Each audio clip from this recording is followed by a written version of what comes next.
बसंतगढ़ साढ़े इस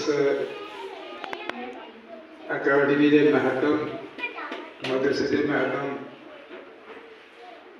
जनाब साढ़े मुज़फ़्फ़र साहब याकूब साहब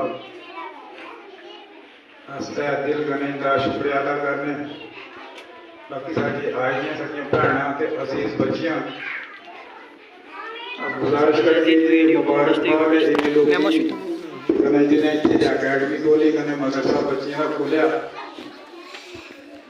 असी भी मुबारकबाद देने ताकि साड़ा इलाका जोड़ा है सारे को पिछड़ा थे पसमानदा इलाका है।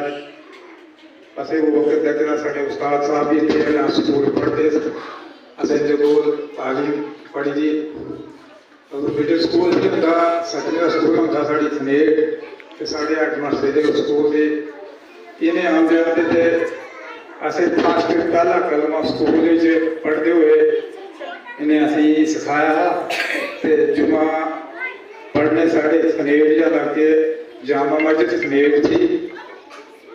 इन्हें नहीं पता कि 5 या 7 या 10 आदमी साड़ी खनेर जुमा पढ़ने होंगे।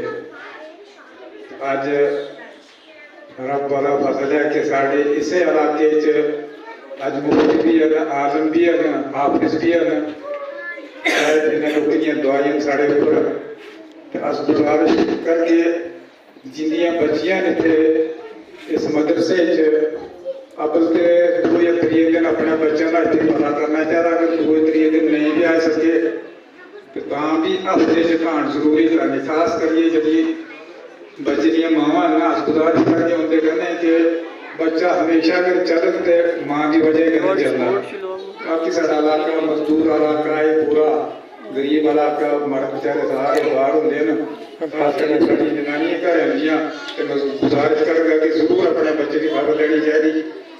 रहा सवाल अकैडमी का अकैडमी थोड़े कोल आना अपने बच्चे इतने दाखिल करना अस वक्त हर इस इलाके जाके इस अकैडमी का साड़ी होती है बनाए हुए अकैडमी उन्हें कुछ बच्चे इतने भी दोबारा आने वाले हैं उन्हें अपनी अकैडमी वाले सर्टिफिकेट भी नहीं देते।